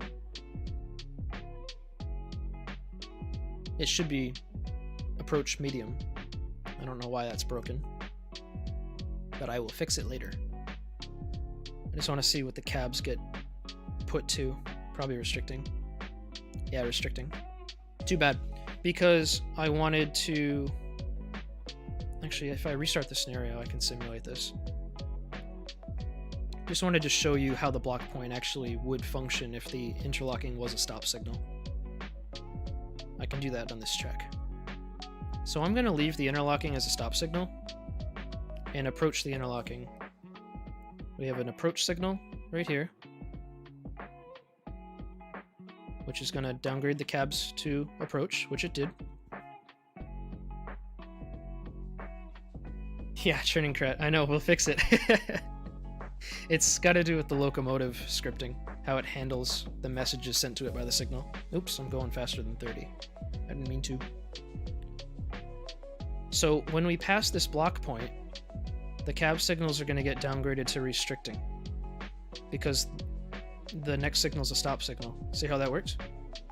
So then you brake until you hit 20, and then you approach the interlocking at 20 miles per hour, and then you make your stop in advance of the interlocking. So that's how that scripting is working, but what does the script look like? Oh boy. Alright. So let's start with the interlocking signal. This is heavily modified from what Dovetail Games sent me. Most of these constants are the same. So what Dovetail Games likes to do is, oh, one second, let me get the chat. Jay Diz, thanks, man. Are you leaving? Have a good one. Thanks for joining. So what Dovetail Games likes to do is they like to set a lot of common sense names assigned to integers that are used in the core code. There's a lot of ones and zeros, and they use integers for a lot of values of things, including signal states. So these are the default signal messages that they had programmed into every signal. clear was assigned a value of 13, cab speed 80 was assigned a value of 34, blah, blah, blah. So these integers are sent in messages back and forth between trains in the network. I heavily expanded upon how many constants there are.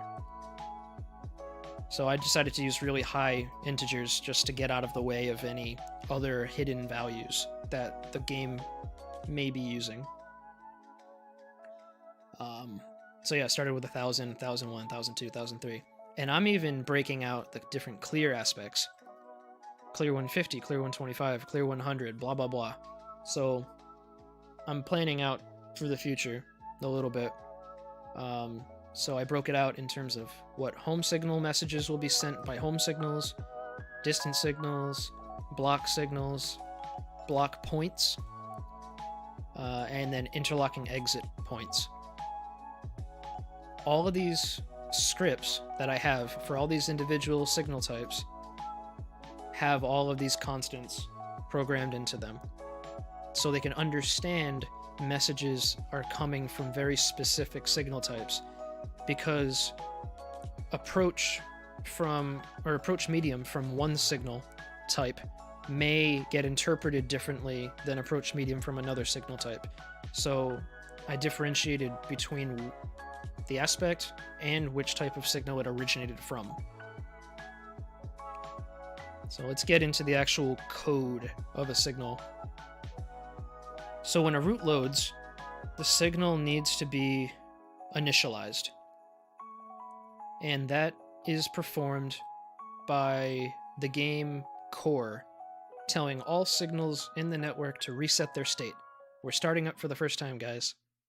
So the core code sends that message to all the signals, and then the initialize function is called.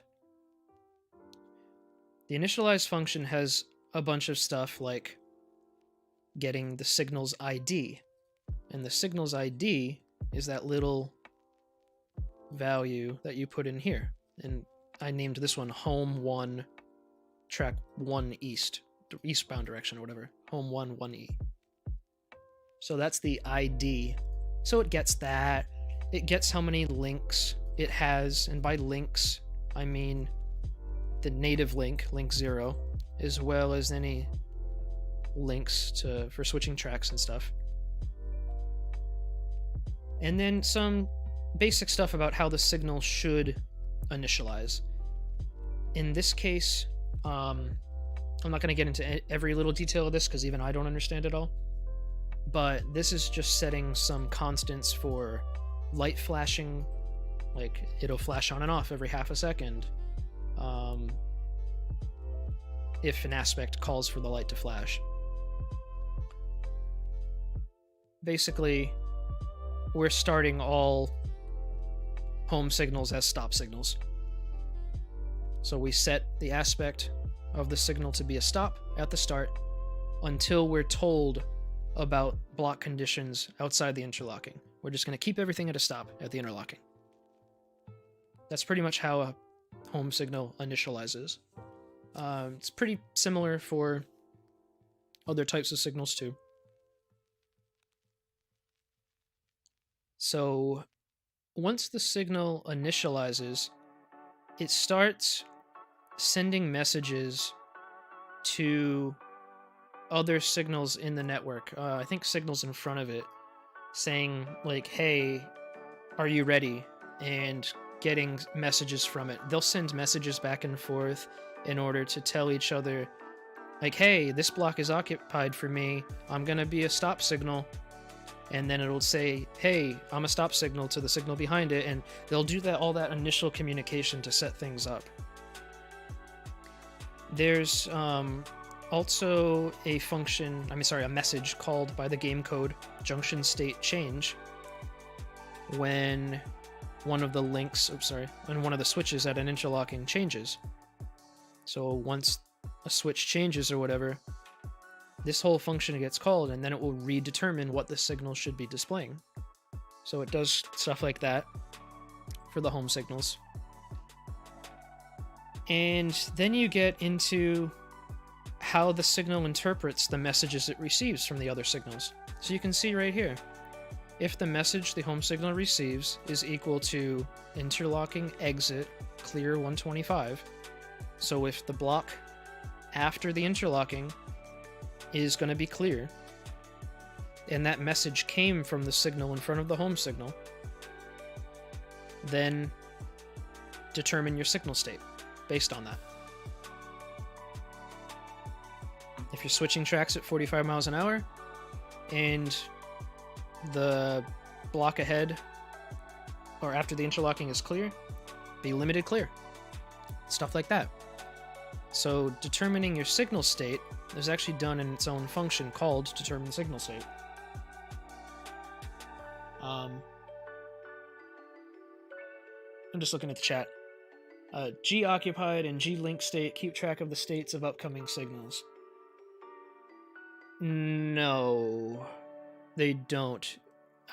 No, G occupied is the occupancy table of a link.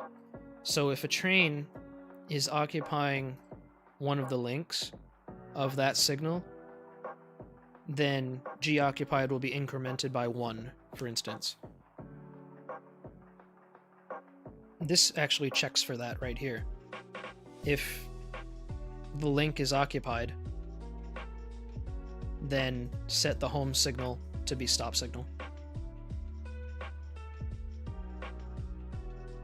That's actually one of the checks for the interlocking signal. Right there. So this function, determine signal state, is where the actual signal gets applied. So if based on the previous logic, one second. These messages, I'm going back to these previous messages.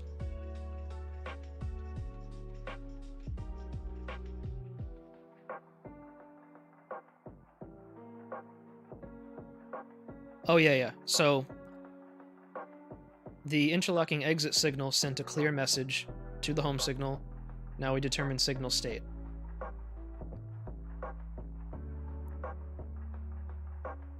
If the connected link is clear, and the link speed of the connected link is 45 miles an hour, then the signal state of the interlocking will be home signal, limited clear.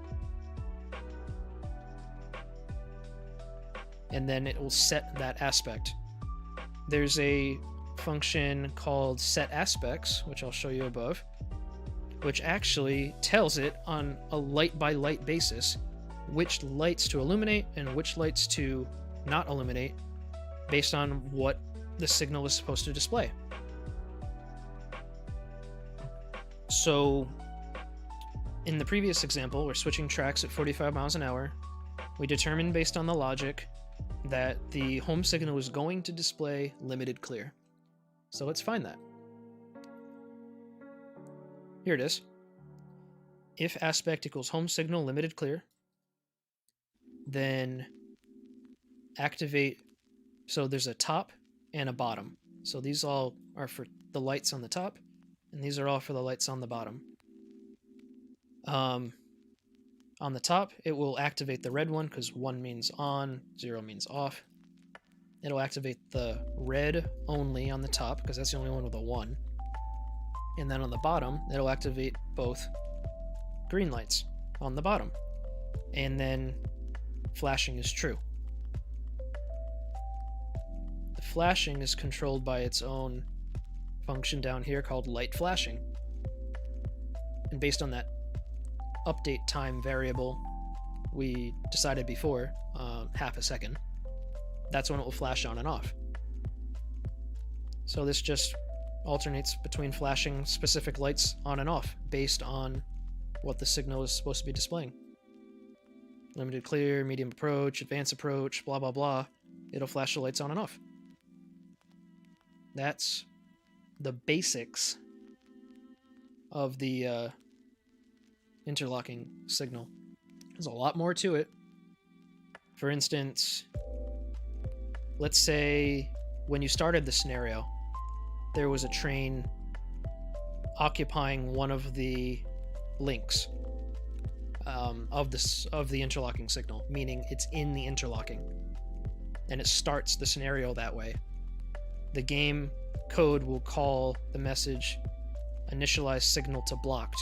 So as soon as the signal gets initialized, it immediately goes into a blocked state, which in this case is a stop signal.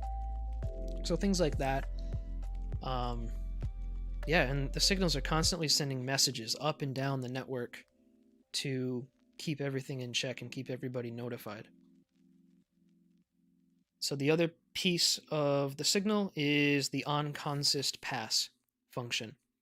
So the on-consist pass is probably obvious, and what it does is it determines, it gets called every 100 meters, and it determines where a train is in relation to the signal. So if it's determined that the train, the very, very front of the train, just passed the first link of the signal, link 0, then this gets called.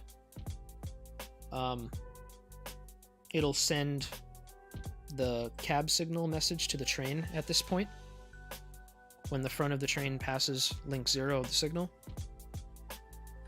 And then this statement gets called when the end of the train passes the signal. So once the train fully passes the interlocking signal, it tells the previous signal, hey, we're no longer occupying your block. And then it will send a message to that signal saying, oh, and I'm a stop signal now, so do what you will with that information.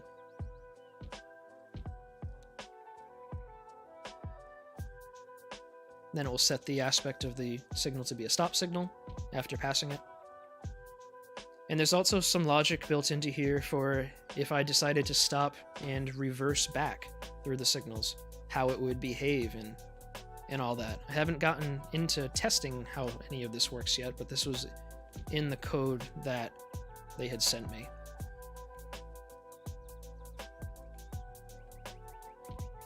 The other signals work mostly the same. Let's look at the interlocking exit signal.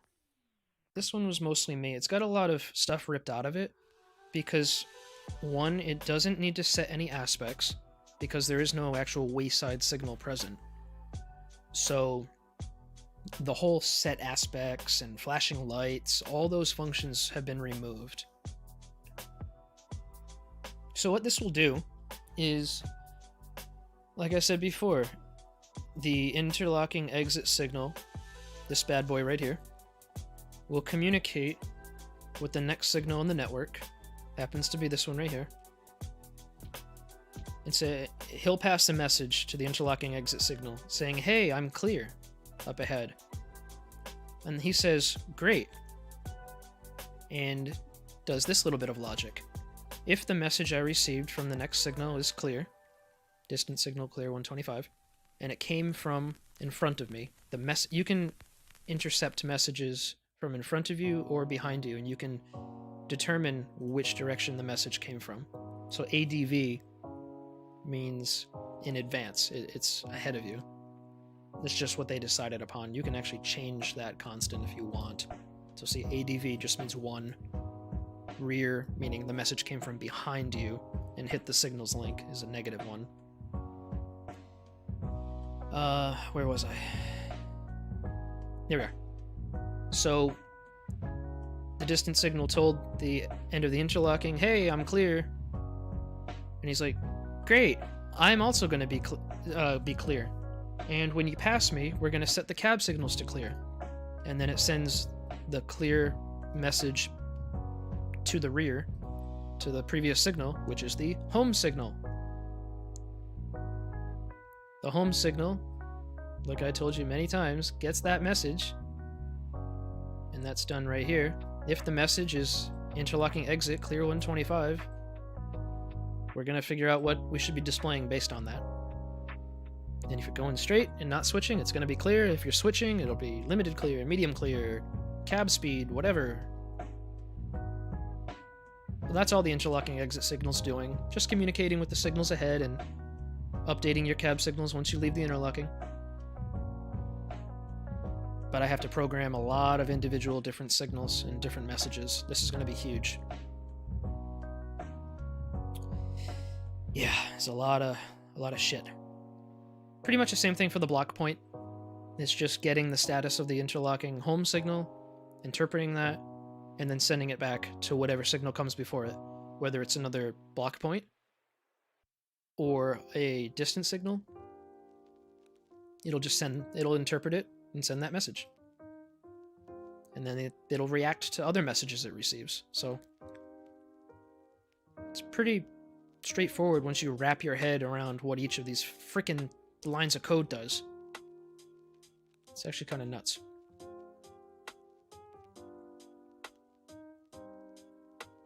The advanced signal is a little interesting.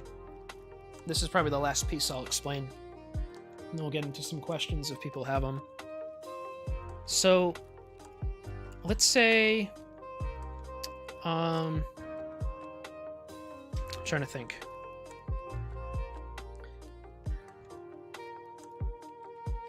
Trying to think how I can word this. Let's say the interlocking home signal is limited clear, or even medium clear, or even approach. All of those messages sent by the home signal to the block point behind it are going to be interpreted the same way. When you're approaching the interlocking, regardless of whether your signal at the interlocking is medium approach or limited clear, your cab signals, when you pass that block point, are going to be approach medium 45. They're all interpreted the same way. But the distance signal needs to know what the home signal actually is. So I send that additional little message to the distance signal by means of a parameter. So in the signal message, you have a little spot that's normally just 2 quotes that I put a 1 if the home signal's approach, a 2 if the home signal's medium approach, and a 3 if the home signal is limited clear. I'm going to have to make a 4th one for medium clear, I think. And that gets sent with the signal message to the distance signal behind it. So it intercepts this approach medium 45 message, which in itself is very generic to this signal. And if the parameter sent was a 1, the distance signal now knows that the home signal is approach. And it will display advance approach and send that message back. If the parameter sent was 2, then we know that the home signal is medium approach. And then we'll set the distance signal to approach medium. This part wasn't working before. Remember, it was a stop and proceed? I gotta figure out why. And if the parameter sent was 3, then we know that the home signal was limited clear. So each one of these parameters results in the distance signal displaying something entirely different, even though the cab signal when you pass the next block point is going to be the same. So I made use of that parameter to differentiate, and it works great. It's pretty much all I had to talk about with respect to scripting. It's really, really cool. I'm getting more into it, and I want to fully fix all these signals and get them working properly, so we can then put these modified signals into the Philadelphia to Washington project that I've been working on with Evan and Calvin and all them, and then get these sent back to Dovetail Games eventually with a modified route that has all these put into them, and then hopefully a patch will get pushed out to the public, and then everybody will have these changes. So that's the ultimate goal. Might take a while, but that's what I'm working on. Does anybody have any questions for me?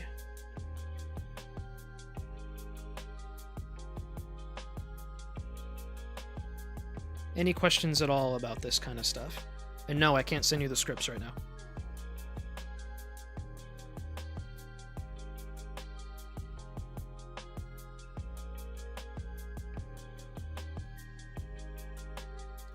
While I wait for some questions to come in, I will show you one cool thing. So,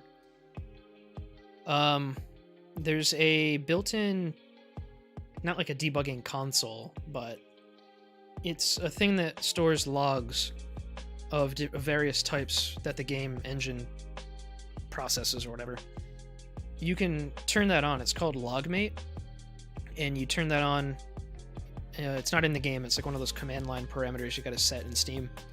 And you can use Logmate to look at logs and create your own debug messages that get sent to that log. I found a cool little line of code online that actually pops up a little chat bubble in the top right of your screen. That's this right here. It's like the same little message that pops up in a scenario. And I can use that little command to send debugs, like debug print, and it will send a line of code when certain things happen, and that's how you can kind of figure out how your signals are behaving and fix things. So I'm looking at Trininkrett. He says, how are you testing your modified scripts? That's a good question. So in the assets folder, where the Washington to Baltimore route assets are stored, I unzip the entire pack file that comes with it to expose the raw folder structure. And then I delete the pack file. And when you go into the rail network, here, let me type this out. When you go into the, I think it's rail network signals scripts folder, you'll see a bunch of files with an extension OUT. That's a compiled Lua. And it's pretty obfuscated, and you can't really read it, and you can't make changes to it. In order to see what I see, you have to have the raw Lua files, which I obtained through my relationship with Dovetail Games, which is why I can't send them to you right now. So what you would do is just get rid of the OUT files if you had the Lua files, or you want to start building your own Lua files. And as you make changes to the Lua files in Notepad++ or whatever you like to use in real time, you just make your change, save, hop back in to here, whatever route you're using to test it, and then just simply restart the scenario, and it will reload the scripts. You don't have to hop out of the game. You don't have to go back to the main menu and reload the route. You just restart the scenario and it will refresh the scripts. So that's how I'm testing the modified scripts. He's also asking, did Dovetail give you the blueprints? I'm building mine with LUAC and symlinking to the assets folder. Yes, I asked for the raw source files, and they obliged. Are there other... Dr. Aeronautics asks, are there other little changes to Washington to Baltimore, like raising the platforms at Seabrook and Bowie State to a high level? Right now they look mid-level. Not that I know of. I mean, I'm sure it's been reported. I think it has been reported several times. So I would hope that it gets fixed in a patch. But I don't have access to their current change list or bugs that they've acknowledged internally. Yeah, Trininkrett, when you extract the pack file, you have to delete the pack. It'll still read all of the files. You just have to expose that file structure in order to make changes to the script files or any assets, and then the game will be happy. Yeah, no problem, guys. Any other questions? I really want to fix the issue where this wasn't displaying approach medium when the home signal was medium approach. I'm going to take a break, and then I'm determined to fix that off stream. But if there are no more questions, I'm going to call the stream.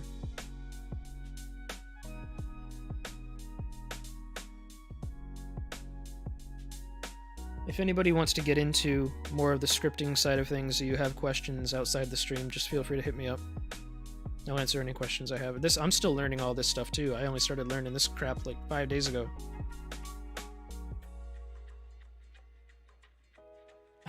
I appreciate that, man. Yeah, I really like signaling. I think signaling is a really friggin' cool thing. And I just want to get it right. You know?